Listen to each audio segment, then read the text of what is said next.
दोस्तों, मैं आपको अपनी ही आप बीती बताना चाहती हूँ। कुछ महीने पहले की बात है।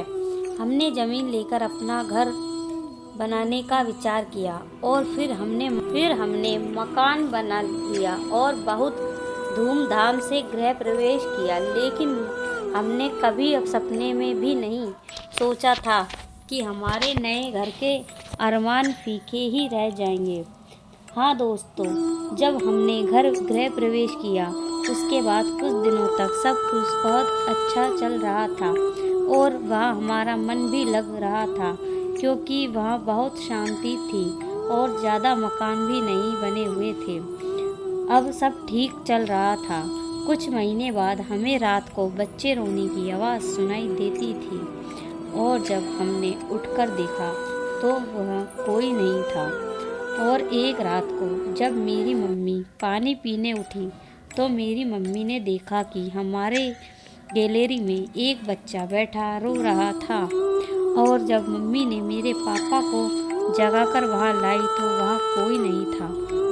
तब पापा ने कहा, कुछ भी तो नहीं है यहाँ, तुझे वहम हुआ होगा, फिर तू नींद से उठी है तो इसलिए वहम भी हो सकता है। और मेरी मम्मी कुछ नहीं बोली। इसके बाद वो दोनों सो गए और फिर सुबह उठकर मेरी मम्मी ने हमें सब बताया और हमें यकीन भी हुआ, क्योंकि हमने भी यह आवाज़ें काफ़ी बार सुनी थी। क्योंकि मेरे पापा इन बातों पर भरोसा नहीं करते थे, इसलिए हमने आगे कुछ नहीं कहा। लेकिन दिन ब दिन वह आवाज़ कभी मम्मी, कभी मेरे भाई बहन को और कभी मुझे सुनाई देती थी।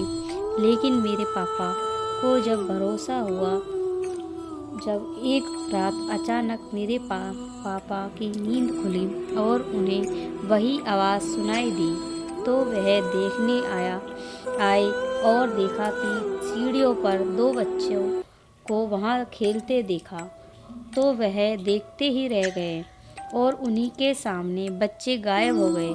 और हम डर नहीं जाएं इसलिए कुछ नहीं बताया, क्योंकि हम पहले से ही मम्मी की बात से डरे हुए थे। लेकिन जब सुबह पापा उठे तो उन्हें बहुत तेज़ बुखार था और हम समझ गए कि रात को कुछ तो देखा था पापा ने। उसके बाद मेरे चाचा ने एक मौलवी को वहाँ बुलाया और उन्होंने हमारे पूरे घर को जांचा। फिर बोला कि मैं अजान के समय यहाँ आऊँगा। हमने कहा कि ठीक है।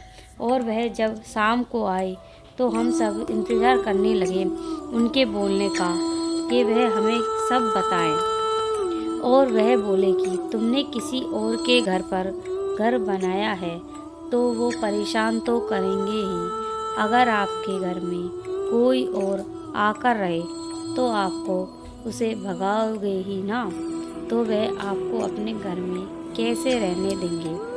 पापा ने ये पूछा, कौन है वो? तो उन्होंने बताया कि यह कच्चे कलवे हैं जो गाड़े जाते हैं।